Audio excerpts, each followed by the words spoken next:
Buongiorno. Is that what you say? Buongiorno. Is that Italian, is it? Is that just it is Italian. And I'll tell you for why. Why? Because I've just come back from Rome. Nice Darling, segue. love that. Yeah. I am super jealous. We've just had our pre-chat before we hit record, and I've tried not to ask you anything. No. So now I can say, tell me every single detail about Rome and your trip, and I'm very excited, and I can't wait to hear what you're going to say about it. Did you have a great time? I did have a great time. It was wonderful. Absolutely wonderful. Good weather?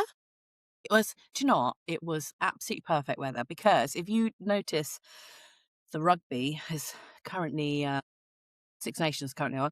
I watched some of the footage of the prep of that, and it's absolutely pissing it down. It's almost there was a discussion. I don't know why I'm pointing. Almost a discussion of delaying it and not having the match in Rome this weekend because it was so waterlogged. So we actually went in such a good window, and it was so perfect. I was sitting in piazzas having a limoncello spritz in the sun without a coat on, with my sunglasses on, and I was just like, I mean, admittedly, 2 hours later, I put my coat on again because, but, fortified by limoncello, I mean, what's not to love about that?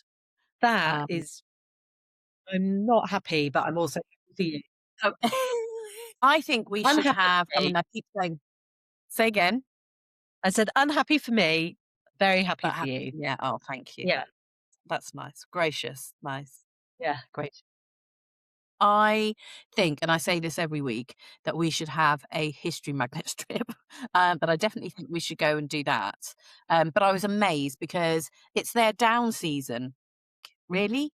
I don't think so. I mean, I don't want to go in their height of season because it was craziness. Like the amount of people there. I mean, it Really? is the first Sunday of every month. They do have a thing called Free Sunday, which means that none of the museums charge for entry and anyone can go there. So a lot of the Romans do come and take advantage of that because why wouldn't you? Yeah.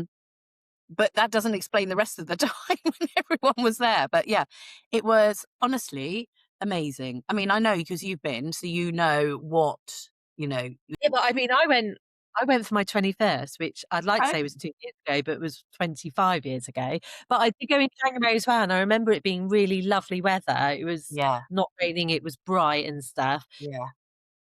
But I went to the Colosseum and stuff, but I don't remember too much more. I have to dig out my photos and have a look.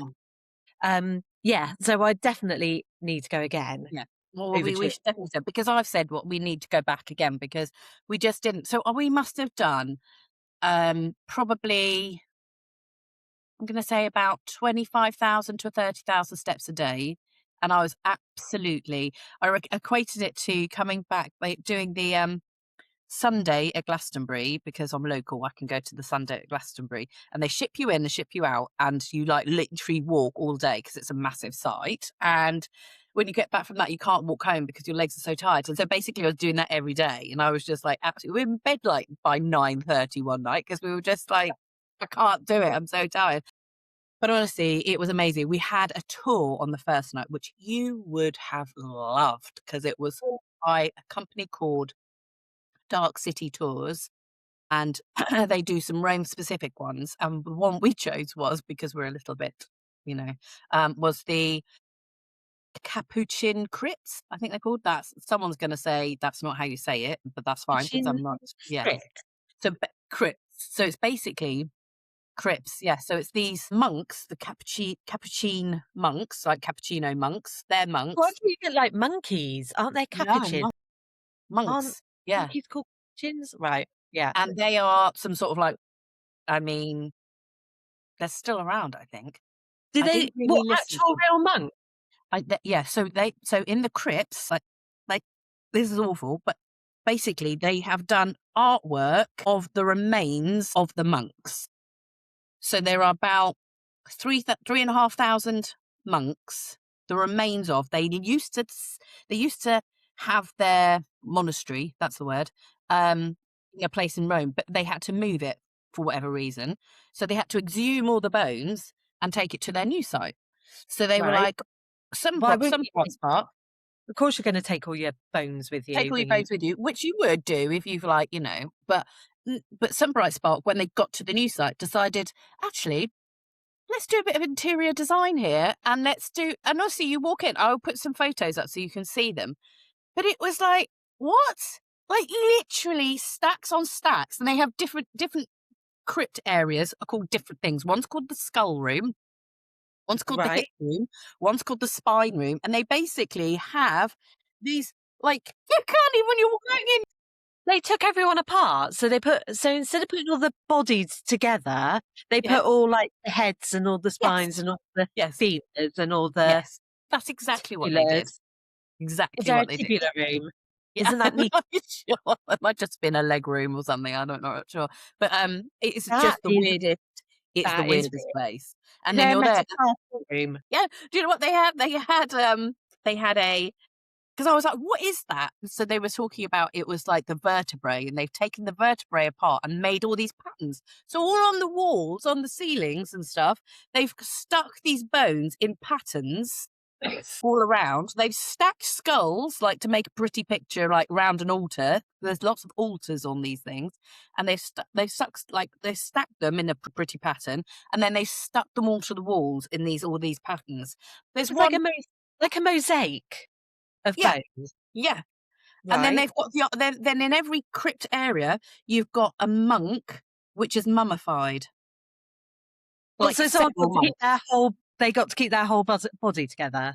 Yes, and so apparently, if a monk mummifies, or if anyone has a bit of mummification about them, about their skin, then it shows how godly they were. Apparently, so you've got these monks, but you see them and you're looking. I'm like, is that real? It's actually a monk, like an old monk who is like all very Silence of the Lambs type skin, kind of like.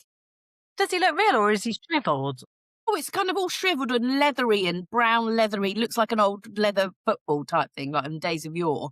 Was there And any good looking ones? no, you can't tell that. You can't tell the details, unfortunately. But the worst thing is, so they moved it. And obviously, they would not move that now. You wouldn't be able to do that now. There are laws about moving bodies and stuff like that. So they wouldn't be able to do that now. So if because time is going forward, bones and stuff sometimes fall off the wall or fall out of like thing. So they're not allowed to stick that back on anymore. And the monks are kind of like falling over a bit because they're They're like like it's aging. So these things are kind of like, there's one where it was like really leaning over, and we're like, he wants to stand up a bit, but you can't move them, you can't touch them. So if the bone falls off one of the art pieces on the wall, then they can't put it back. So then what they have to do is do a proper burial for it, because that's what the law is, and you need to tiny respectfully. bone. This was a person. You have to respectfully look after that after body thing, that it was an installation. I'll put some pictures up that you can see. But honestly, I was just like, this is madness. This is like a mad. They must be having mini funerals all the time All the then. time. Must be all the time. Look, Or there's another shin bone gone. I said, because I'm naughty, I said, do you reckon the monks just come in the morning before the crypts are open to the general public and just pick it up and put a bit of boss stick on it and then stick it up? That's what I reckon happens. But where did that come from? That's like, No, but you're accurate, so I bet they did. It makes me think of if they have like mother and baby like groups down there, that's a stick and yeah, play. like when you put macaroni on, like, it Yes. looked a bit like that. That's exactly what it looks like. I swear to God. That's exactly what it looks like. So the vertebrae make lovely, and apparently the woman was telling us that the coccyx at the bucket, right at the bottom of your Yeah, back, like your they're tailbone. apparently really intricate. So it's like really, like, they use those a lot. But yeah, I was just like, this is absolutely nuts. But we were pleased we went to see it. But there was one point where you get to the end room, and have you seen Strange Things? Have you finished watching Strange Things yet? No, I haven't. Vecna. I'm not on. I haven't watched it at all. Which Okay, yeah, there's a character do called me. Vecna. There's a character called Vecna, and it basically reminded me of that, and I will put that picture up. It's basically a whole skeleton looking on the top of on the roof, looking down over everyone, and you're like, this isn't quite right. You about done when me and my mum went to Portugal and saw the Skull Yes, Chapel. You've like yes. gone and blown it out the window. This Well, is not like this is Pharaoh. right. Sort yourselves out. Yeah, Take a look yeah. at Italy. But then I'm gonna just say this, when I'm gone, I quite like the idea of being part of an arts That is installation true. and instead of crushed and buried and thrown away. What I will do is I'll dig out the details and maybe we could give them an email and see whether or not they'll take you. They might Yeah, I love it. don't know, You I'm a might have woman, to so convert. Oh, yeah. a man or Yeah, Christina they're all men. or a monk. Oh, so did they have the bold bit? The monks? Well, all the monks had their habits on and the hoods were up, You so can't you can't touch them, tell. you can't find Can't out. tell. No. Oh, Yeah. So, yeah. yeah. Why So did that they do was that? pass. Absolutely no idea. Why did they do that? I think someone must have had a bold spot and then made it into "Oh, it's a religious thing actually. God loves me most. Those made me bold." And then everyone's like, "Oh, better I jump don't on the know. bandwagon." I don't I know. can find it out. I've got one now. So this is what I have on my, uh there's one there. Yeah. My friend gave me that. But yeah, so interesting place. Very And good that was just tour. day one. So that was just the start of the tour. That wasn't even like that was like the very beginning of the tour. And then we went off to somewhere else and where we went to the Trevi Fountain, Oh, rammed, yes, I've been there. like That's amazing. Oh, it's amazing, but absolutely royally rammed. And this was at like about 6 o'clock in the evening still. But I think it was because 2 days later, they were starting to charge for it. So Trevi Fountain now, if you want to go I think it's from the 2nd of Feb, they are now charging you like €2 or something to go into that bottom bit so you can take pictures. is I don't it in know. the middle of, like, Yeah, loads of yeah, streets? yeah. So, how are they policing I that don't then? know. Well, I have absolutely no idea. well, you've It's seen it all now.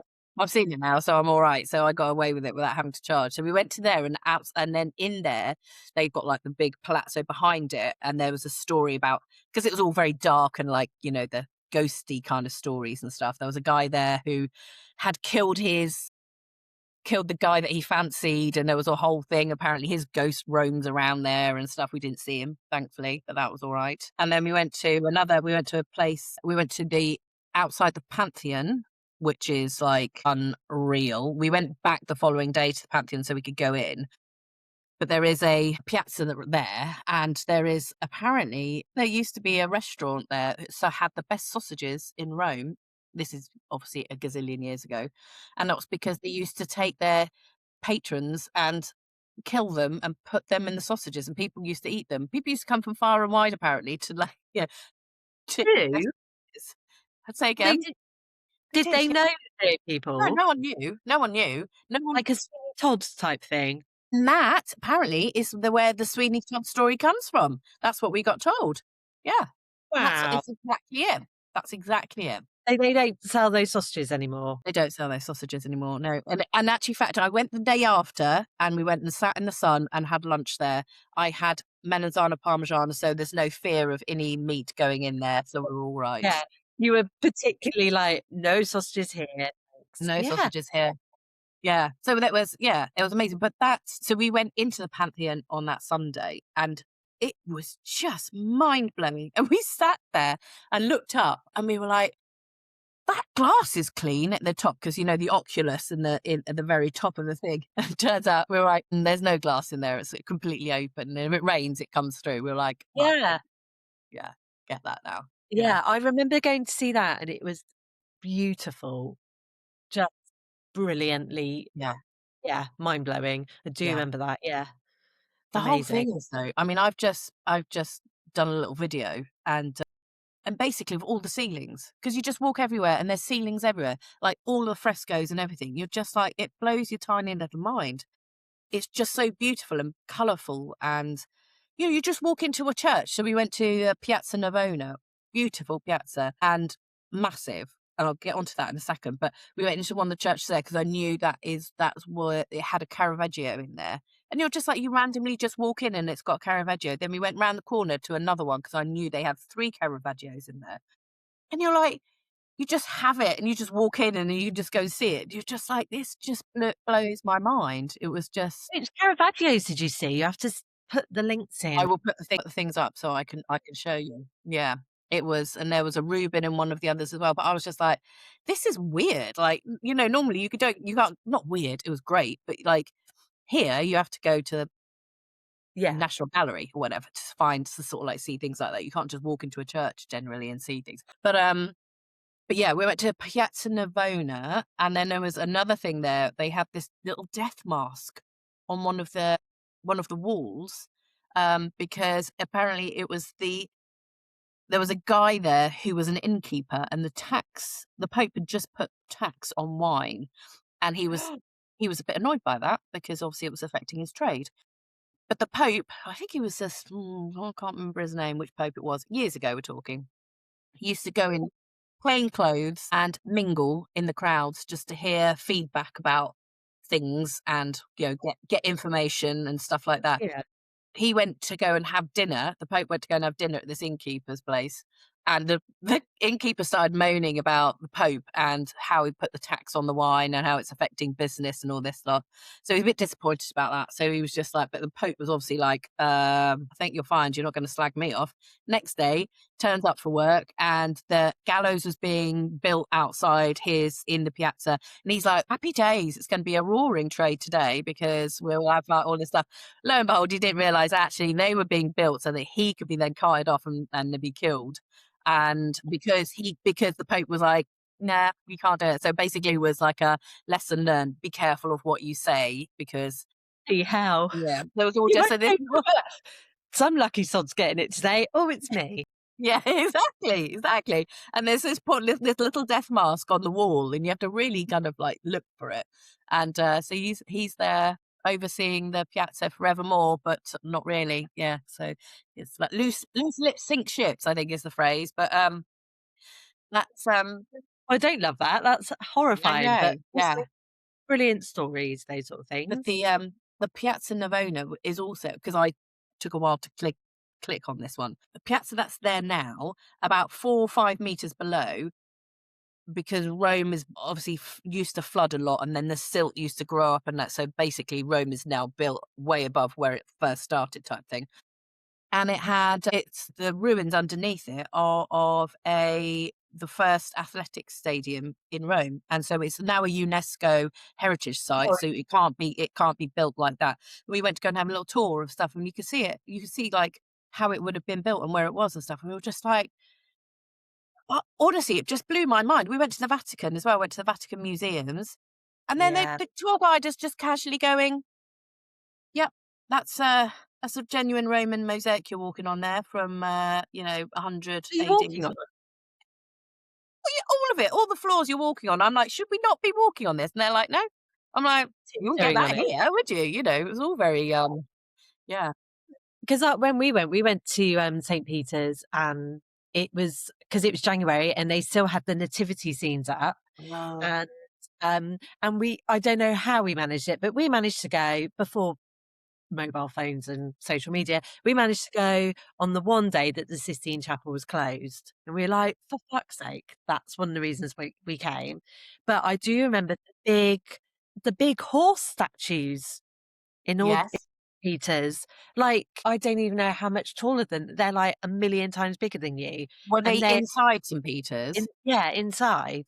So you saying about you couldn't go to the Sistine Chapel, we couldn't go to St. Peter's No. because when we arrived for our tour was at like 10 o'clock in the morning to go to the Sistine Chapel and go inside the Vatican Museum, and it just had big screens up saying it's going to be closed from 12:30 onwards. So of course we couldn't get round and out in time to get into it. So another reason why we've got to go home. So you didn't go to see the Sistine Chapel, I did, and I didn't get to see St. Peter's. But Yeah, so we got to do that. So what was Sistine Chapel like? I'm going to say this is Ooh. controversial that I didn't enjoy it when I got to it. Basically, we walked for like about 1,000,000 miles to get to the museums, and then you went round the museums, which was amazing. You saw all Michelangelo's work and this, that, and the other, and it was stunning. But you walked so much, there were so many crowds that basically you then walk into the Sistine Chapel is right at the very end of the tour, and you walk into it, but there are too many people there, far too many Oh, people there, how and you small can't. is it? Quite small? It's quite small So considering does it how big, bottleneck there? yeah, how big the rest of everything is. It's quite a smallish thing, but it was fascinating to see and to know that the Mm. conclave was there. very Yeah, recently, you know, yeah. and I was like, where's the stove where they put it like thing? But they don't.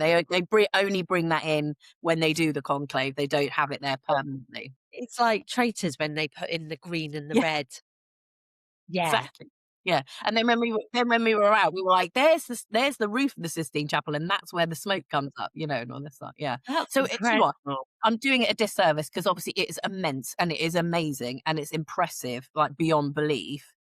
But there was just I couldn't enjoy it. I couldn't take it all in because there were too many people. Did you And say that again. did you tut No, at people? you 'Cause weren't that's allowed what to. You had to very be passively very aggressively. yes, yes. Yeah. And you weren't allowed to take pictures in there. You're not allowed to take any Really? pictures, Oh, which I kind of get because it's such a enclosed small space that actually, if people sat there and took pictures the entire time, no one would ever go through it.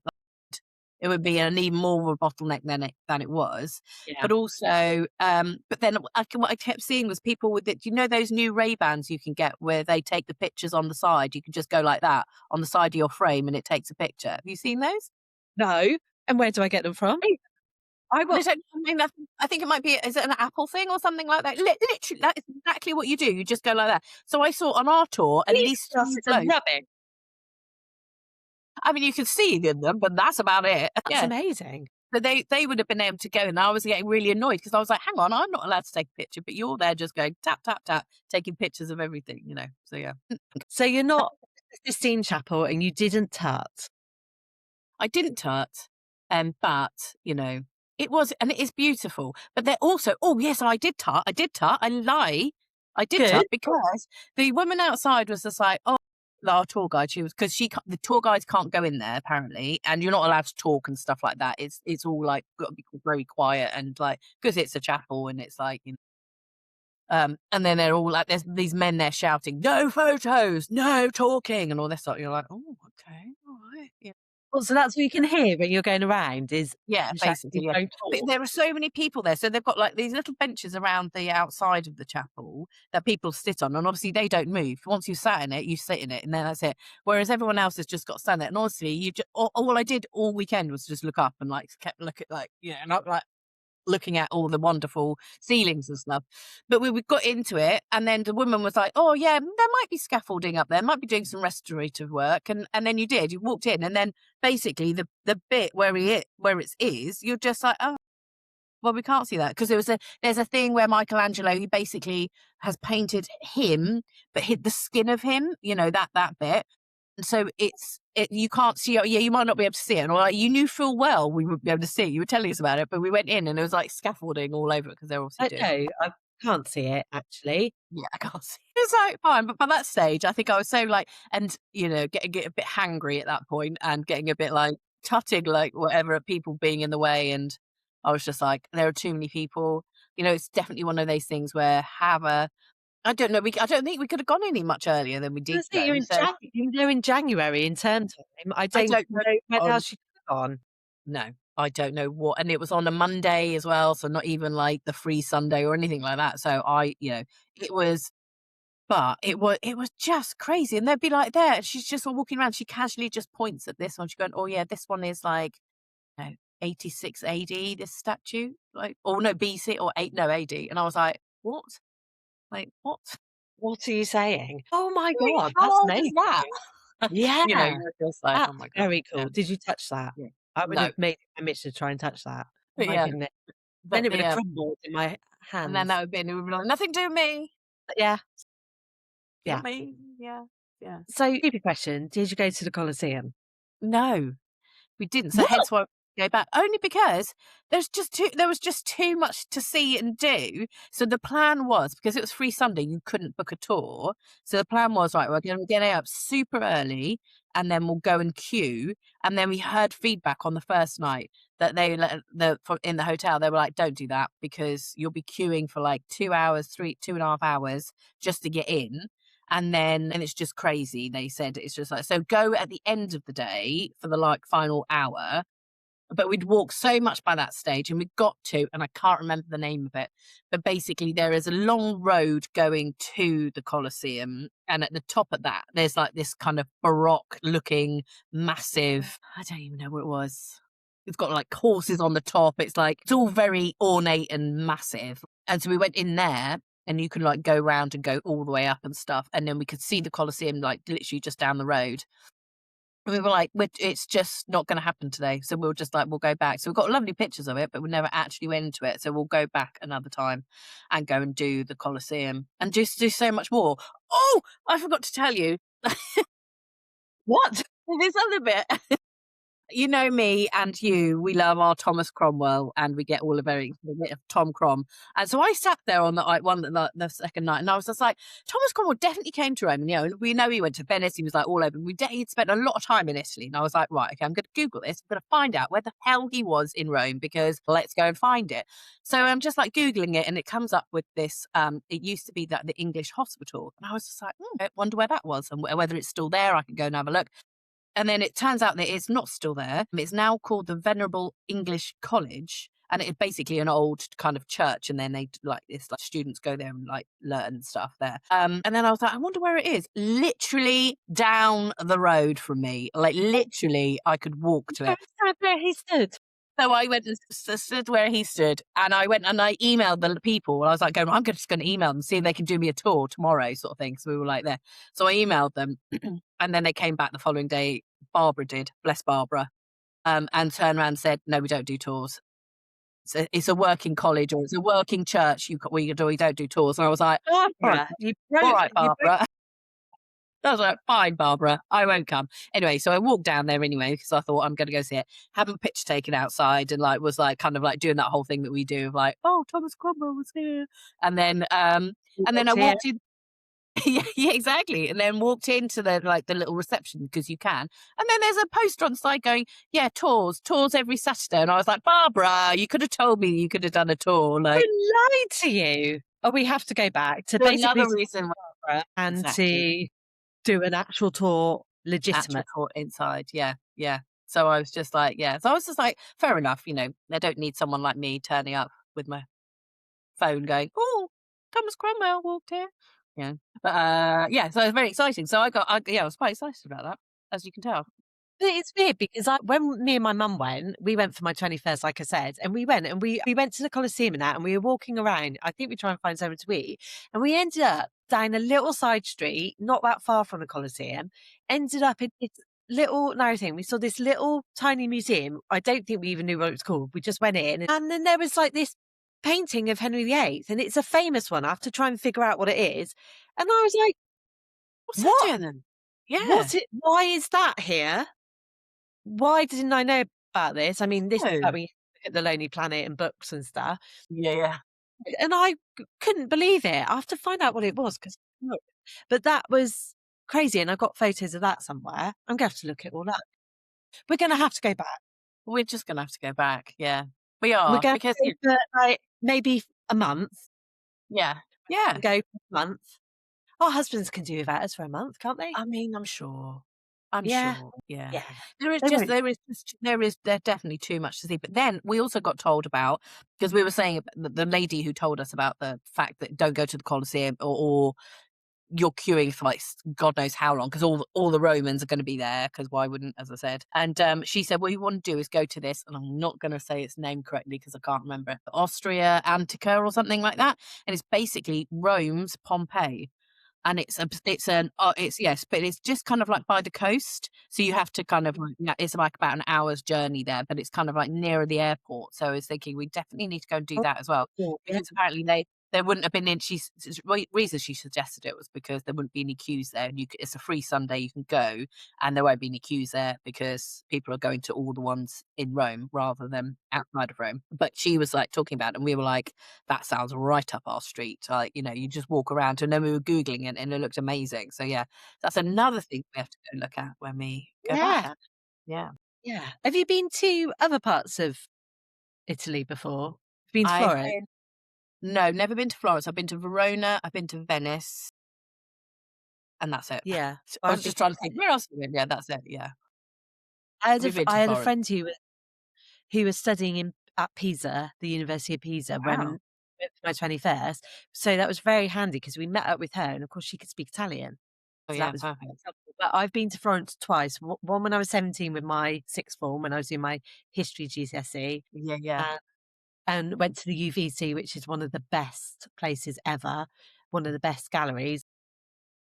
We went to I thought it was where Michelangelo was buried, but maybe it wasn't. This lad in my sixth form had this we had all these balloon things we'd got off a stall outside, and it was filled with flour, and it was like squidgy, like a early stress ball type thing, Yeah, and he yeah, yeah. managed to throw it up all over this grave of I'm sure it's Michelangelo, and, our history teacher, I thought she's gonna have a heart attack because she's obviously clearing up all this dust, and of course, there's a bunch of 17-year-olds just laughing, but that is when I started my obsession with, all the Borgias, because I Yeah, heard yeah, about yeah. stories about them, which we've never really talked about. We have to do No. that 'cause I absolutely love all of them. But that's amazing, and the Duomo Yeah, and the day and all of that. So we have to do a tour yeah. in Rome and then go to Florence or vice Why don't versa. we just I think just take the summer out and go, maybe. Yeah, progress day, yeah. Progress in Di Italy. So where did you stay? Did you have a nice hotel or were you in an apartment Yeah, or yeah, we had a lovely hotel. So just, by the river, just by the river, so just by the bridge which went over to the Vatican, by the Castile, what's it called? A castle, basically a fortress, the one by the big fortress there. And yeah, and we were upgraded, so we had a little balcony as well, which was, quite delightful. well, you have to And send because a it was so photo of lovely, it was like, yeah, had a little cup of tea out there, like, nice. Yeah, it was all very, very pleasant. And I just you know what I loved about Rome is everything was in walking distance. Do you know what I mean? Like, it's just like where we were like, "Oh," and then you get your bearings really quick super quickly, and you just walk around. I mean, we obviously did God knows how many steps still, but, in quite a small place, and that amazing. just shows how much you Yeah, saw and did. yeah, yeah. And I loved it. what did you have pizza and did you have ice cream? Had ice cream. We had ice cream on the Spanish Steps because we walked up to there, and so we sat there and had an ice cream, which was quite delicious. And I didn't have pizza actually, and I didn't have pasta. The only time I had pasta, which was like, why am I not having pasta? Was like when we got to the airport lounge and they had lasagna there. I was like, oh, well, there we go. I've had pasta in Italy, so that's good. But yeah, Did you not yeah. have pasta in Italy? Because, I like my melanzana parmigiana, so I had that one night, and then I had a chicken variation of melanzana parmigiana the following night and stuff. So yeah, so I don't know how I didn't Right, actually. okay. But yeah, but yeah, it was. But you know what? It was so nice sitting there in the sunshine opposite the Pantheon, having our lunch with a limoncello spritz and the sun shining, and it was busy, but it was just perfect. It was just such a lovely weekend. It was amazing, quite Yeah, I remember amazing. me and my mum having a massive ice cream and it was Ferrero Rocher and they Ooh, crushed Ferrero Rocher and put it in the ice cream. I still remember that 25 years later nice. and dream about it. It was the best ice cream I've ever had. So the fact that I'll I have can to still remember that yeah, I mean, it must be, yeah. But you're not gonna be happy with me, but I had to throw mine away because it was so massive. So I was like, "I'll get it in a cone," and then and they literally put, like, 4 ice creams worth of ice cream in this one cone, and I was like, "Thanks." I was like, "I'm not gonna eat all of that." So I didn't. I what is know. wrong with you? You I suppose you can't save it, can you? That's Can't just like save it. sweet. Yeah. Yeah. Oh, Yeah. okay. So the moral of the story, if you're booking to go to Italy, book for Yeah. more than 4 days, 3 days? 3 days, 2 nights, 3 days, yeah. Right. It wasn't long Definitely. enough. Totally not long enough at all. But good because that means we can go back and do other things, Yeah. yeah, which we really want to do, so that is I'm good. so pleased you had a good time. I'm glad it didn't rain as well. I know, we are very, very, very lucky indeed, but, So you're doing all right because 'cause we're only on what are we, the 7th of February, yeah, and you've already crammed in a lot. I love that. what? And then next month, I'm going to Madrid for a long weekend. We'll be able to do this again, like, talking about yeah, so when we were in Rome, and I sort of like said, "Oh, we're gonna have to do," so I've already booked. I said a historic tapas walking tour. I'm like, Oh, that sounds right up my street. Like, walking around, stopping for bits to eat every now and then, with a bit history chucked in for good measure. So we're doing that on the first night we get there. So I'm like that all sounds over like that. that's made for you. That sounds Yeah, perfect. exactly.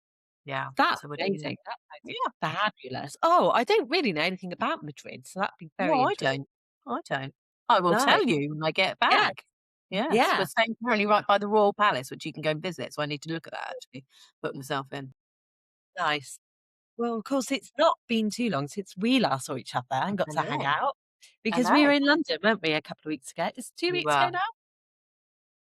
It was amazing, Yeah. wasn't it? What a great Yeah. day. I mean, it was. I mean, but you were already up there because 'cause you'd already had a fun time with your beloved husband for a nice weekend away. And did he come to the V&A with you? Because you took a No, special trip, didn't you? Oh, he no, didn't? Okay. no, he basically, we went away for a weekend and I barely saw him because I spent one day with you and one day with Marie Antoinette at the V&A.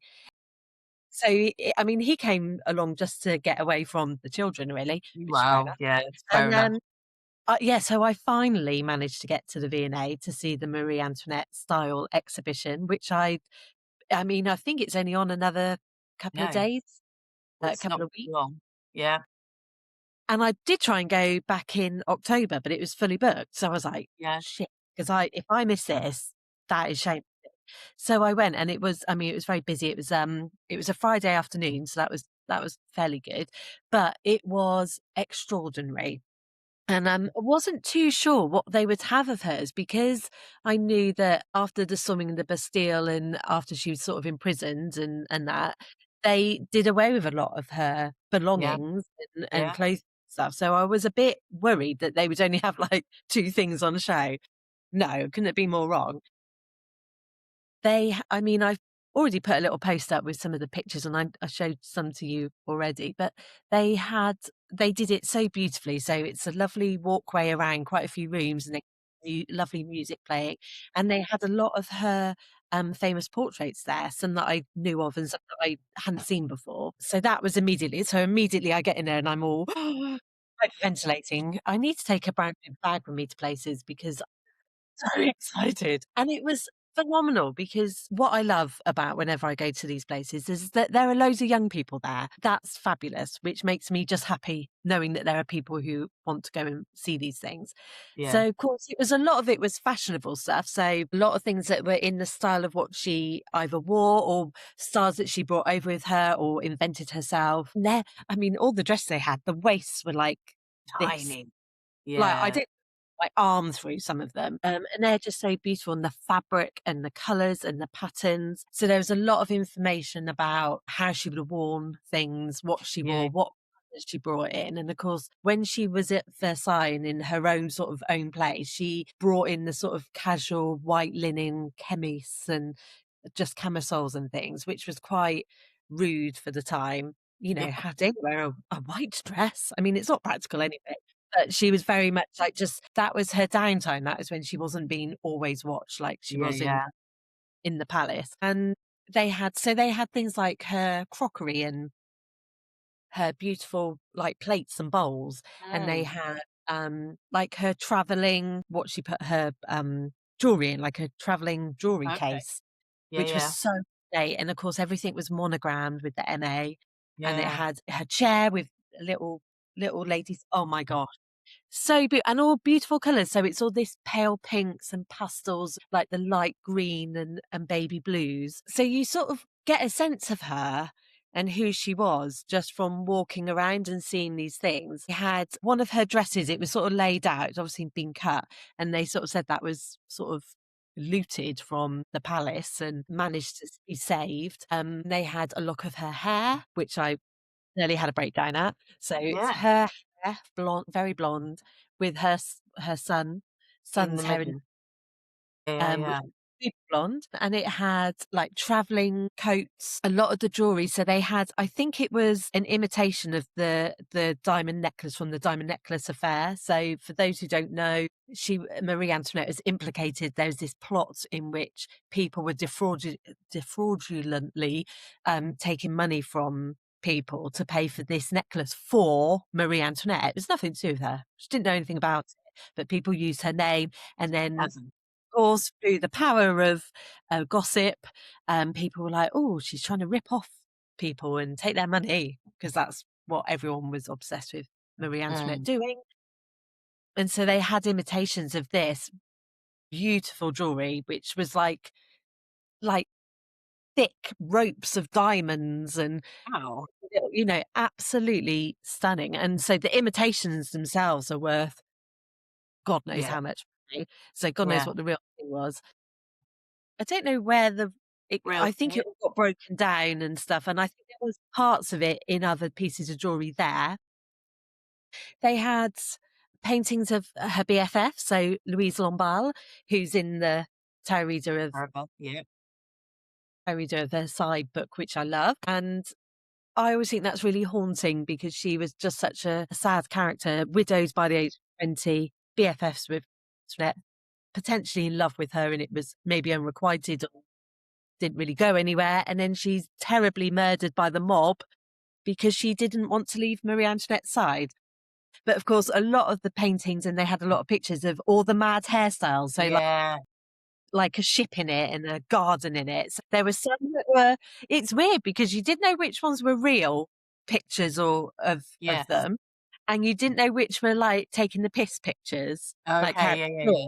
But I'm not sure which were real or not because they were quite like bird cages, a little bit like the Yeah. Queen in Bridgerton. I Yes. mean, you get off all these fashions of having birds and in Yeah. her hair. Like she was doing, there was something to do with a boat, so she had like a boat put in her hair, a ship, and you're Love just like, that. yeah. I mean, it must have given her backache, a neck Must ache, have done. like Yeah. all of that balancing Yeah. on her. So that was amazing. And then of course they had they had two of her shoes, like different shoes. Yes. That's. They were, I reckon she was like a size 3, maybe tiny. But how tiny do you think she was anyway? As in, like, how tall do you think she was? I think she's quite short. I think she was Yeah. maybe 5'2", 5'3". I think she's quite tiny. I think she's quite petite. But I Yeah. think nearer the end, I think she was. I mean, also by the time when she became queen, she was a teenager, Yeah. so Yeah. would have been tiny anyway. But I think obviously going through a few pregnancies and stress and stuff. I mean, I think she plumped out, but I think that was stress and being a woman and all sorts of things going on. So I don't really know. I mean, they have, spoiler alert, she had her head cut off, and they did have the purported blade that cut her head off there, which was quite narrow. It was only about that wide. Right. I suppose it doesn't need to be that Yeah, I wide. guess not, because it I just thought goes. it'd be. I mean, you can't see me on the screen, but I thought it'd be massive. I think you always think, don't they, that it would be when you see Yeah, these things on films and yeah. whatever. Yeah. No, it was quite narrow, the blade, and I mean, even if it wasn't the one that actually took her head, it was definitely a blade One from of the the French, time. so it'd Yeah. have definitely done its work. Because that's like, how would they know it's her used for, like, that's the thing that because you could say anything, Yeah, couldn't of but course you could. And also, it's funny because at that time, people would have been like, "It's the blade that cut off Marie Antoinette," but because of the revolution, then yeah. she's not supposed to be particularly above anyone else because she's Citizen Capet, Widow Capet, they used to call her by then, because she wasn't a queen, because royals and nobles shouldn't exist I got anymore, blah, blah, blah. mm, mm. So there was probably a lot of people who were like, well, it took people's heads off, end of. But this Yeah. blade was actually the one that was in the House of Horrors in Madame Two Swords. Okay. Alright. Yeah, so Madame Two Swords, because apparently Madame Two Swords actually saw Marie go on her way to her execution. Apparently she Okay. never saw the actual execution, but Okay. she took a death mask of Marie Antoinette, which she took quite a lot of. So there were photos of the death mask, which I don't know where, I think the originals are in Versailles, maybe? I don't, oh, in France somewhere, I don't know. But yeah, Madame Tussauds did a lot of them. She did like Robespierre's death mask. So there were photos. Did you tell me something recently, or did you show me something recently, or I've seen something recently that Madame Tussauds' son was there, and did he hold up the blade or something, or Also, yes. it was her sons bought the blade that was showing there. They Okay. bought it from the High Executioner of France's grandson. So years later, they then got this blade and then they Oh, I took it see. because Right. of Madame Tussauds' sort of job, or what Yeah. became her life's Yeah. work making these models. She moved quite quickly over to London, where it was Yeah, safe yeah. after the revolution. So she Yeah. was there amongst it all, then moved over and, of course, had the House of Horrors and stuff. So they obviously they obviously got it a few years later, but her I think she smuggled out quite a lot of the death masks. I don't know how true that is, but I'm sure that's what I remember reading. So you do see the death mask of hers, the pictures. You saw a chemist that she would have worn when she was in prison. They also had a painting that was apparently taken, portrait that was drawn when she was in prison, which she looks rather healthy and well and happy to that be maybe true. But they did have, I think I put it on my post as well. They've got her prayer book with her last that she wrote in the Yeah. morning of her I've got it. execution, just sort of saying adieu at the end to my poor Yeah. children. And I just so I'm literally walking around sobbing my eyes out, and everyone's like, "Oh yeah, do you look at that?" And I was like, "Oh my god, this is amazing!" Because I think she's so wronged and misunderstood. I really do. And my other favourite bit of this exhibition was in the corner, because obviously it's a bit too you don't want to, like, make people faint with how rude things were, but they had a few pictures and drawings of the pornography or the pamphlets that people used to use to sort of when because they were convinced that she was lesbianing with Louise Right. Lombard and having sex with the devil and all the pamphlets Yeah. and propaganda against Marie Antoinette. They had quite a few examples. So had this crazy one of her and her husband who they gave a really big willy to, which you're like, that doesn't make sense. Anyway, and they had her as like a devil and stuff and lots of lesbian trysts that she was in and you um which is just the crazy propaganda that they had against her, I mean, she didn't stand a chance, and even if parts of it were true, like I mean, Yeah. not to focus on what's going on in the world today, but there's a lot more worse things going on, Yeah, yeah, um, yeah. but so they had different bits of everything, so you had, like, the end bit with the blade and that, and then the next bit was a massive room, and it had lots of dresses and costumes either inspired by Marie Antoinette or from Okay. films or Yes. TV Yeah, yeah, series. yeah. Oh, right, brilliant. Oh, So alright. they had, because there's a French series, Marie Antoinette, that's been on lately, which is brilliant, which is very good. I can't remember the French lady's in it. I'll post it on here. And obviously the Marie Antoinette Sophia Coppola film with Kirsten Mm. Dunst. They had a few of Yeah, those yeah. costumes. And also, I don't know if you've watched The Great about Catherine the Great with, is it Elle Fanning? Yes, yeah. That's an amazing I mean, you have to watch it knowing that it's very clear that they're like, we've taken great license with what happens. Yes, because I Some of the think I did start to watch it and I thought it was too much license, and I only watched, like, the first episode, I think. It's got that guy in it. What's the guy's name?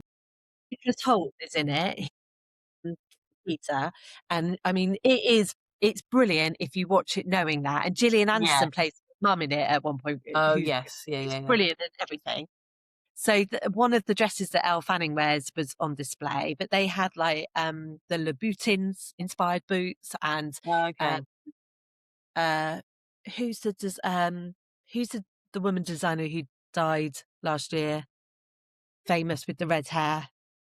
Vivienne Westwood. Oh god. I'll cut that. Vivienne Westwood's, like, inspired Yes. Yeah, yeah. and there was, like, a Savage Fenty of Rihanna's there and stuff, so it was really, really cool, very cool, Sounds and I very was there cool. for, like, 2.5 hours, and then, of course, I went round the rest of the V&A, so I have Yeah. to go to London to go to the V&A 'cause Okay. I Yeah. It's how massive, isn't it? Yeah.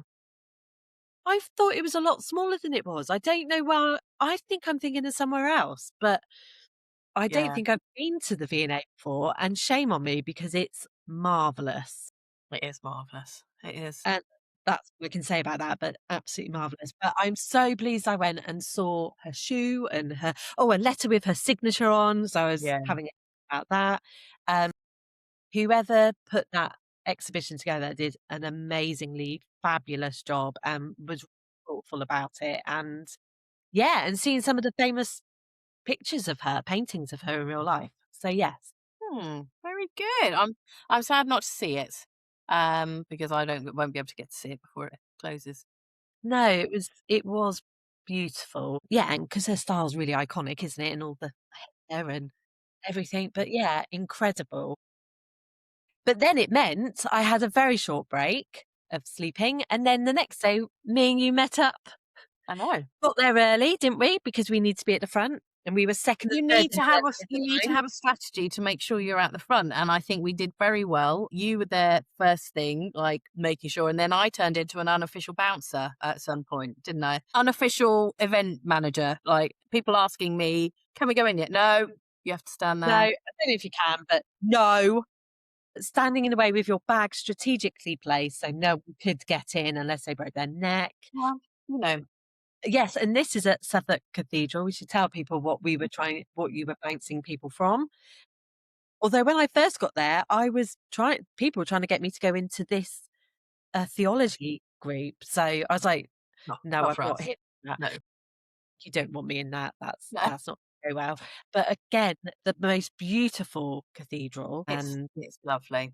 Yeah, it's lovely. And we got to be there for the Tudor Times presenting the Six Queens debate. So who yes, was the best queen? Which I love because some of the speakers made it into an election, really, trying to always. get you to vote for the best queen. Yeah, it But yes, was. It was a great day, and we had. Let's run through. Let's run through who they were. So we had Melita Thomas first off doing Catherine of Aragon. Gave a very good case on why she should be the best queen out all of them. and she totally knows her stuff, Melita. Yeah, Me and you have met her a few times online. We've done online courses through lots of the them. Tudor Times, who are incredible in the work and events they put on. And we were talking to her and Deborah Royal, who was also there watching because they put together this event. And they Yes, are incredibly knowledgeable yeah, about all things Tudor. yeah. So Lita started with a strong case, didn't she, for She really Catherine of did. She really did. And actually, a very, and cold light of day, you're kind of like, actually, yeah, like she would be the best queen. She probably was the best queen when you look at the facts because Yes. she was queen for the longest. Okay, well, Yeah. that goes without saying. But she was very, the whole thing of like being the regent whilst Henry was fanning around France trying to, win favour or win land or whatever he's fanning around doing. Do you know what I mean? And she was, Who was it that because she helped defeat the Scots, and yes, then was it James the Fourth, and she had his jacket sent to Henry. yeah, She wanted because to send his head. she wanted his head. She wanted to send his head as some sort of like sign, like, look at me, like, well, not look at me, but like, look what I can do. Like, I'm totally behind you. And then someone must have had a word in her ear and said, look, you don't need to send the whole head. Just send his That's blood-stained it, jacket or whatever it was. darling. Calm Someone down, dear. talked down from doing a Seven scene where you Yes. send in post the head. Yes. To Henry. Yes. They were like, why don't you Yeah. just send this bloody jacket? Although, you know how we always say, what if? What if she had sent the head and then maybe, well, he still didn't have a son, so that actually it wouldn't make any difference. Maybe But he's yeah, like, I can't. Also, because she is fucking crazy. But she's yeah, a nut job. Yeah. I mean, at the end, there was a vote, and I did vote for Catherine of Yeah. Aragon Yeah. because Because, it's a hard question who was the best queen. But like you say, she was brilliant. I mean, yes, she failed in delivering a son, but actually, she did deliver one. He just died yes, she very just died. quickly. Yeah. But yeah, she was very good at being a She queen, was. and She was. the people loved her. I think if Yes. you'd had a Did. popular vote Yeah. with Yeah. the Yeah. people, Yeah. she Yeah. probably would have done that by quite a long way, possibly Yeah. She second was. to Jane Seymour just because of the son delivering Son. a son. Yeah. So that, yeah. So no, don't go on to Jane Seymour yet because we Yeah, still sorry. need to do that. Let's go in order. That was me. I'm Sorry. not you. I wasn't telling you off. I was telling myself off because I was about to launch into Jane Seymour. But no. Let's go. So Anne Boleyn, obviously our good friend Dr. Owen Emmerson, put forward, Smelt amazing. Just want to remind viewers and about who how wonderful. told everyone around us smelled amazing. So they went up and smelled them as well, which ended up being a little bit weird, but it was all our fault. Well, there was a lady who tapped us, and her and her husband went to us. Did I just hear you say that Owen Emerson smells good? And we're like, yes, go up and He always smell him. does. You recommend that. So sorry. Always does. But he Sorry was for so any restraint. lovely to see him, and he came up and gave us a great big hug, didn't he, when he saw us, which was really nice of him. And we just I just absolutely heart every time I see him, I heart him more. Yeah, And he's and just we were like, sat opposite him, and I think he was probably thinking, "Oh god." God, it's them again. But I'd just like to say we were sat first and then he sat opposite us. Yes, We sat exactly. Yes, yes, you're very so right. just put that out there. He again, compelling. I Oh mean, yeah. what else can you say about and I think she would have I mean, so you voted for Anne Boleyn. I did vote for Anne Boleyn. I went round all I went round in circles on this one because in my head, Catherine of Aragon, but I think in my heart, Yeah, it's Anne Boleyn, purely because, as he said, she was before her time. She was classed yeah, as too much, and I love that about her, and that's why I think we've always loved about her. And she, you know, she just gave Henry a run for his money. She was too intelligent. Because let's face it, let's look where she was brought up as well. It wasn't this whole like females can't shouldn't be spoken or should heard not what's the phrase? Seen not what's the phrase? seen but not heard. Yeah, yes, that's one. Is that what are you talking about? Well, like, when you talk about children, be seen, not Yeah. heard, or whatever, Oh, yeah, it's they kind of like that. that It's still almost like stands. that. Back then, like in the English court, 100% that was it, but she obviously was not brought up in the English court, not educated in English court. So she was almost, she was just being her. Yeah. Well, we talked afterwards to Owen, didn't we? We were saying Yes. everything the more and more we talk about Anne, the more and more I just think Henry was jealous of her for whatever heights he'd reached about loving her. That went very quickly after they married and after she gave him a daughter. And because what I always find odd is that he didn't give her more time. I know he was probably running out, but she had proved she could get pregnant again, Yeah. but he was already like, no. And so it's not, Had given birth to a son, yeah, but just stillborn, yeah, so she was ripe for it, you yeah. know. So we were talking about the fact that actually he seemed to be jealous of her, her growing Yeah. power, her growing popularity in certain circles. And I think if the question had been, who do I think would have been the best queen like now? Yes. As a modern woman, hands Yeah. down. She Yeah. was obviously, and they were talking, weren't they, about Elizabeth the First was obviously seeing how it could have been done and was sort of Anne was the Yeah. prototype and Elizabeth Yeah, came yeah, through yeah. and pulled it off. Actually, in that day and age, she wasn't the best Yeah. queen. That's why I Yeah. didn't vote for her and went for Catherine. Yeah. But it for Yeah. me, it I was okay between both of them. Yeah. But we were saying to Owen, weren't we, about how because we'd obviously done his course like the week before, his online course, which was all about treason and the Tudor monarchy. So each Tudor monarch he went through and did a lecture on, and we were talking about his lecture about Henry VIII and treason on that, and equating him to being, as you say, he was jealous of her. He felt threatened by her because she was an intelligent person and she could sort of like see through him, but she almost it got away with her. Not her, but, like, the situation got away. She couldn't reel it back in once it, like, because she is who she was, so but, yeah, we were quoting him to being, like, as my favourite thing at the moment, being a man baby, and equating him to some sort of antics that Trump have been doing recently as well. But anyway, that's a side topic for another time, but I yeah. really enjoyed that comparison, and I Yeah, think you're on the money there. yeah. Um, yeah, I mean, again, another incredible speaker, and like the fact they were all in the pulpit, weren't they? I know. Yeah. And actually, it was absolutely rammed, wasn't it? I mean, it was full house. Like the whole, how big Southwark Cathedral was. So not only the whole of the nave was full, but actually, what do you call those side bits? The The side sidey bit. bits, side bits on by the altar. They were all full as well. So it was a great turnout for it. Yeah. Um, but yeah, so I did vote for Anne Boleyn. But And I it think was right at the end, it was right at the very end where I made my mind up because there yeah, were so the next wives who so I went in there though thinking I really like Anne of Cleves because Anne of Cleves is one of my favourite is becoming more of a firm favourite, and actually, I still haven't read that new book actually by I'm gonna say Andrew Taff, is it? James Well, Path. James We got Taff and his yes, accounts and stuff like that. So yes. I've got it, but I haven't read it yet, but I'm eager to read that. But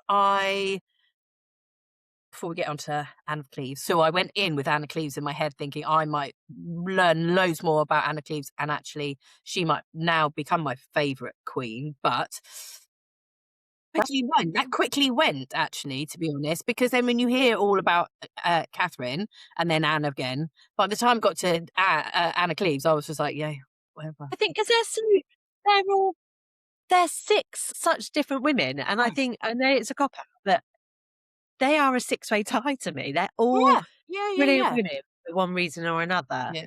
Yeah. Um, and I was and I think Melita asked the other question is, who has learned something new? And it was great that Yeah. everyone put their hand up, us included, because there were so many different tidbits for us to know about.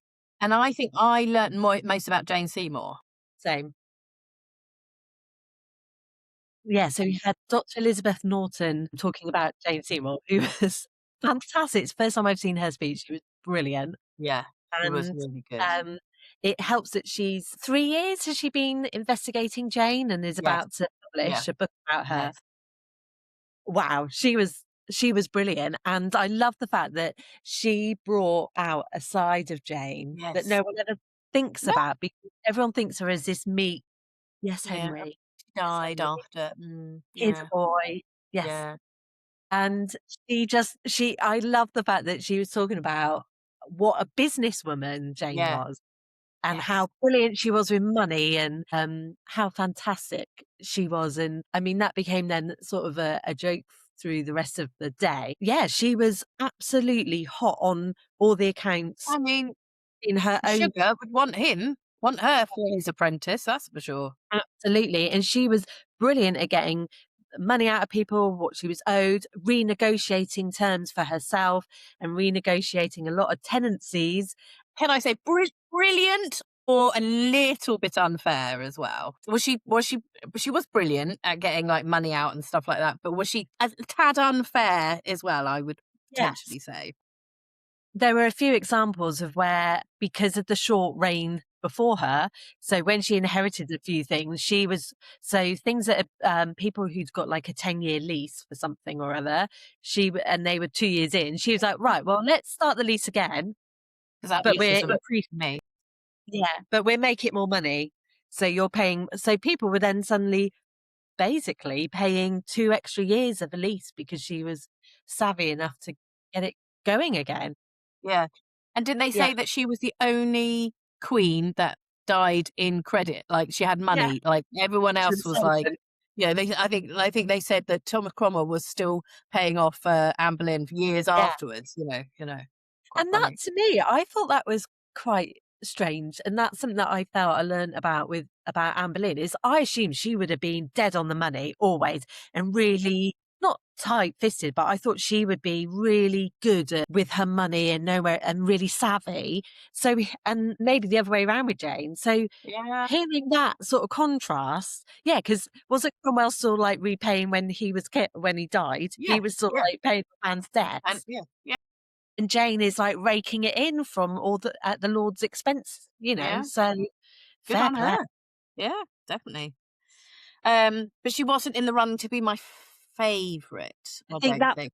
a lot of people put off by the fact that Yeah, she was basically taking people for a ride money-wise, but I think in terms of women winning, that was a big yeah, win for her. yeah, Because we yeah, yeah, always sorry for definitely. her, that just I thought, "Good for her." I'm glad Yeah, that that there was some sort of fight in her and spark in her, so yeah. that was Yeah, quite me cool. too. Yeah, yeah. Yeah, and then we moved on to Your favourite? my favourite, Gareth Russell. I He was mean, amazing. wasn't he? Yeah. Yes, and Becky, I will fight you for him because he was fabulous.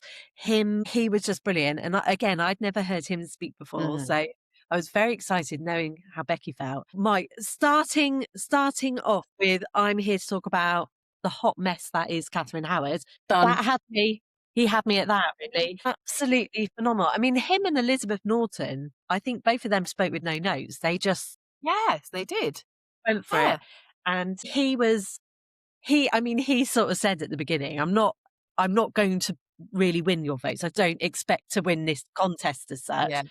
yeah, But here are some things that we should think about or know about Catherine. Yeah.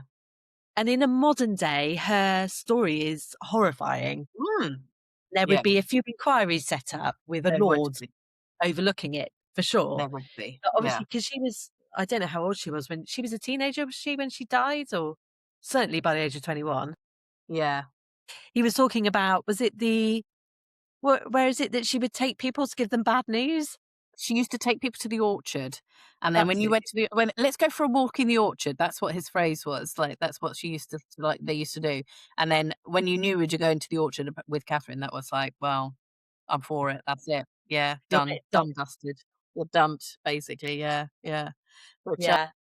yeah, it was but, you did have to feel sorry for her, like, what she went through, as you say, you wouldn't nowadays, looking at it nowadays, you'd be like, yeah, completely groomed and remind me the name, the narcissist, the guy God. Was it Francis Devereux? Yes, that's No. it. Yeah, yeah, yeah. Yeah. Yeah, yeah, Yeah, Frances yeah. Devereux, and also, because she was orphaned quite early on and was placed with a Yes, step-grandmother, and yes. her step-grandmother had always had a bad press, like, letting things going on in her house, but actually it wasn't really that straightforward, and No. she actually did very well because in that household, Catherine was actually, I think she was the highest sort of noble in that household, because I think there were a few waifs and strays staying there. Yeah. So actually she was looked after very well. That wasn't the problem. It No. was sounded like she was just too gorgeous for her own good Yeah, and probably just want to be loved. yeah, yeah. Yeah. So, he Yeah. didn't persuade us by any stretch, but That wasn't he was he was the most entertaining, and it was fabulous listening to him. You see, this yeah. is why when I say about his books, you gotta listen to his audiobooks because he can literally, like, talk to me for, like, forever because I Yeah. just yeah, I Well, think he's fab we were lucky enough to get quite a lot of books. I mean, I took about yeah, 500 yeah, you stone bags of weight with all my books in. I had a bad shoulder by the next day. And also I brought Melita Thomas's Tudor book, massive, which is like 5 bricks altogether. like a I'm beautiful coffee table book. That is stunning, that book, Yes, isn't it? it is beautiful. I'll go and get it, it's over there. And, yeah, we got a lot of books signed, which was Yeah, amazing. So, yeah. yes, getting Russell to sign it. But, we've forgotten a queen in the middle. God, we have. Oh God. Can I just go back to Gareth Russell though, just quickly, Yeah. and then we'll go back to Hanging Over Cleves. Um, because when we spoke to Gareth, where is she gone? There she is. Oh, that's your book. Yes, that is beautiful. That book, absolutely stunning. Yes, And I might need to get that actually. I yes. didn't do it because I had to get the Trees, lots of trees. So, yeah. So, yeah, yes, very this is a book just to have to look around. so Melissa good. Thomas. Yes. But, yes, Yeah. go back to Gareth. Go back to Gareth. So when we were chatting to him during one of the breaks, and we were like getting him to sign one of your books and stuff, and because I saw him last year at the Gloucester History Festival, and I said to him that his book on Queen James was my favourite book of last year and stuff like that. And he was just being very gracious about it. And then we started talking about George Villiers because I can't stop myself and I can't help it. And it was quite funny because you were saying to him that you don't see it, you don't understand. Like you go to the National Portrait Gallery and you see that pin-legged, The skinny red-tighted, silver legs. horrible No. kind of like portrait of him. And Gareth was quite revelatory on his whole thing, saying, well, actually, that was all they'd done for the portrait, that actually in real life, he wouldn't have been like that. And he would have been a big athletic. Didn't he say to go and Google the equestrian painting of him, of the Duke of Buckingham? Because he was like, 'cause I was like, "I'm more of a thigh man," and he said, Yes. "If you wanna see thighs, Yeah. Google Google those images of George Villiers." So, Yes. I need to do that actually, so maybe we'll add some for everyone to Flat it here to yeah. Google. But then so then he sort of like said, didn't he, that but he was more butch and more rugby player than actually that portrait allows for. And so yeah, so we need to go and look at that because that means I Yeah. like him even more. I bloody love Gareth Russell and he can do. And then I keep seeing he's doing his history in residence on Philippa's tour. And we keep seeing that it keeps coming up on my feed because obviously you know Stalk him. then and I'm just like, "Well, I'm gonna find the money for that. I need to go because if he's there," like, can you imagine doing a whole history tour with Gareth being the one there telling all the stories? It would just be immense, wouldn't it? Be Yeah, amazing. that'd be Yeah. amazing. Anyway, let's skip back Well, because we did miss one. well, I'm just thinking what I could sell so I could go. What, kidney, One of my maybe? We like, children. one of your children, yeah. Yeah, Let's do that. okay. We'll look at that, yes. But yes, we missed out. We I miss th Anna Here we Cleves. go. Anna, please, wow. And another favourite, Oh, Dr. Alison Weir. She is he incredible. really is. That woman, I could listen to her all day, every day, for weeks and weeks and weeks. It's so, so brilliant and so knowledgeable And do you know and what I would so like to do accurate.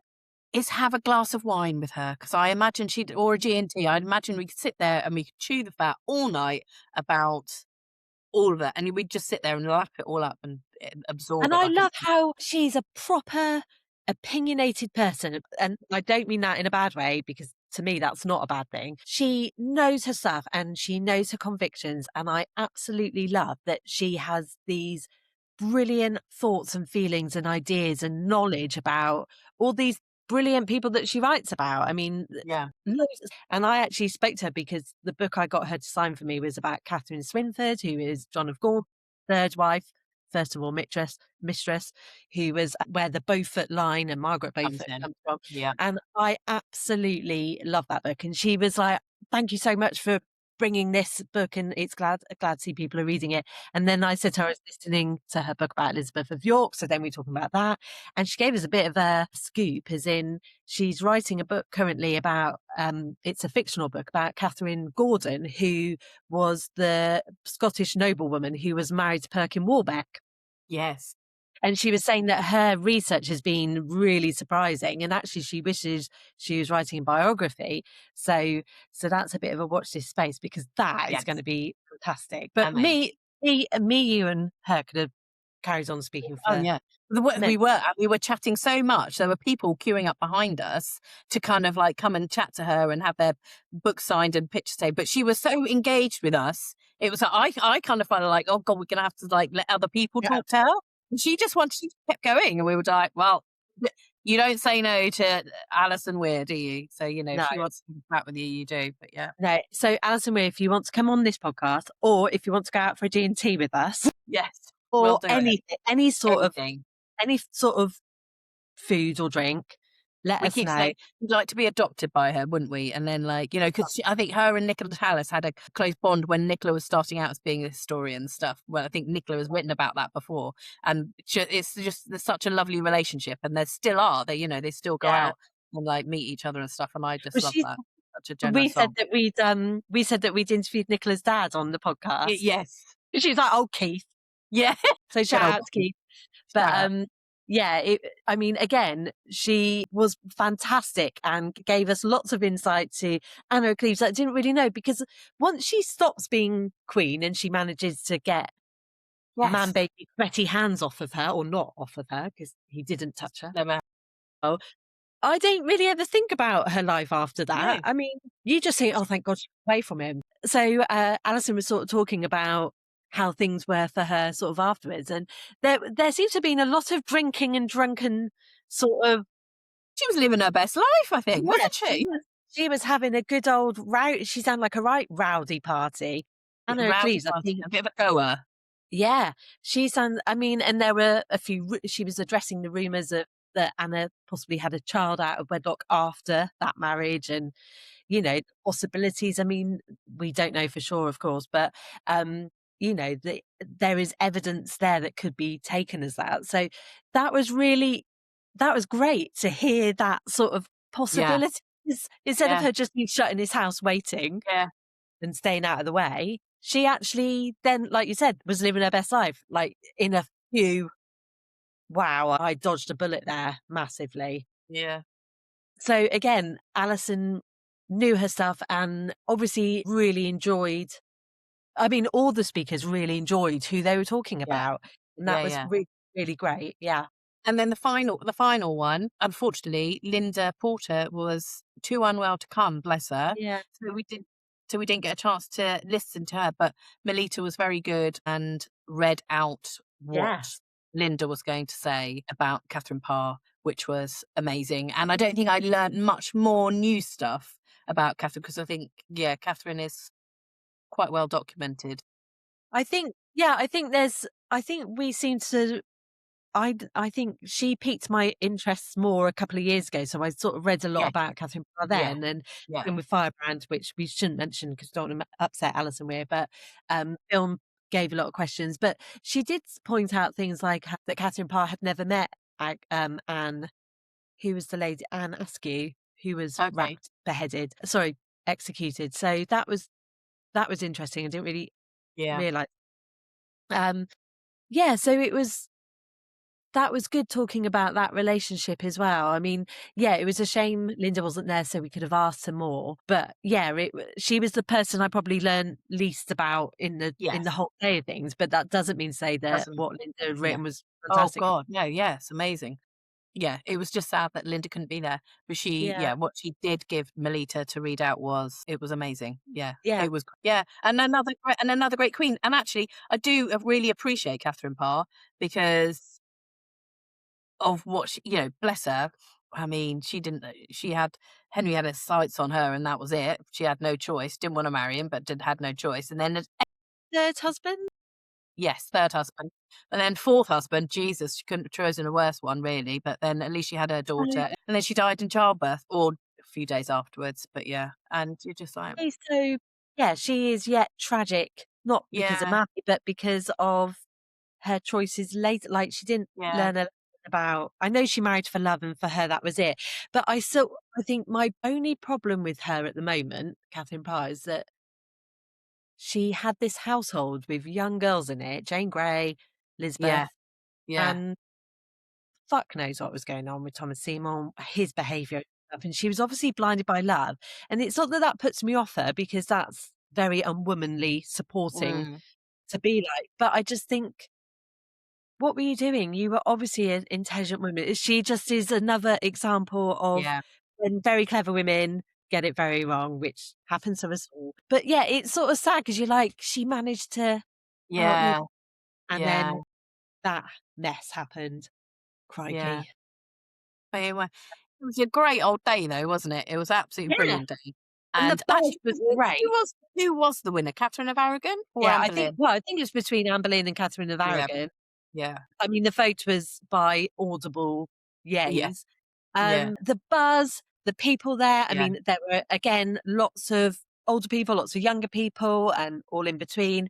And there was a young girl behind us, wasn't there, with her mum, who was trying yeah, to get Gareth Russell to sign a book, and we kept yeah. going, Go up. go up there," and she was like edging closer to him, and then he finally saw her because Yeah, he was talking to her, and I just was like, I love this. I love that these people are accessible for anyone to go and talk to them about things that they truly love and care about, and that is what is gonna lead on to more and more people becoming interested in history. But the vibe was brilliant. There were lots of people that we sort of knew and we could talk to, and because you're all there for a common reason, you immediately have something in common. So we were friendly with the lady sat next to us who was first in the queue, yeah, Emmeline. He was great, and the other lady sat on your other side, and the people behind us, and it was everyone just wanted to know about each other because we all knew that we were yeah, interested in the same thing. yeah. So, Oh, loved great. it. Loved it. So we'll So, just have to wait to the next one, and then we'll, see when that is, and go then back we'll to do another date yeah, because I think it was brilliant. and anything at Southwark Cathedral is definitely worth going to because it's gorge, isn't it? Yeah, Really lovely. yeah. Yeah. But I think we've talked ourselves out today. I think we have. Batteries are going, seriously That's going. very yeah, I need to definitely blow my nose properly, and Okay, I need you need to get going. You're supposed to I go and do. see your friend, and but I love that we get to revisit all these things we've been to by getting to chat together. Yeah, it's Because great. as much as I talk to Matt about what's happened, he's like, They glaze yeah, over. They're not really that interested, bless them, you know. they try to be for our They sakes, but they're not, you know. not like on this level. Yeah. I just watched there's a guy called The History Husband. Do you follow him on Instagram? No, He's I hilarious. need to. And I just saw him. So basically, he does these videos where he's taking his wife around these castles or stable homes or whatever, and he's there telling him the story of it, like everything and stuff like that. And she's just kind of like going, and this. And I messaged him earlier because I saw the latest one. They were in Framlingham Castle, and I was laughing and I was saying to him like, You're exactly like what I do to my husband. I said, at least your good wife is not rolling her eyes at you. That's what I get. Quite funny. Bless So you. go Well, and find him. It's I was just hilarious. gonna say, was it your husband doing that? But yeah, it's the other way around. Yeah, I mean, Yeah, Matt, he really tries, and there are things that I say that do interest him, of course, but not every single thing interests him, yeah. which I No, think is a shame it's a because I think shame. we're interesting. We are very Thank interesting. God, love it. Thank Thank God God. for us. Thank God for the history magnets, that's what I say. Yes, yeah. So again, anyone who wants to come and ramble with us, please Welcome do. to. Love it. The more the merrier. Absolutely. So Right, till until next next time. time, till next time, yes. Right. Take care, everyone. Bye-bye.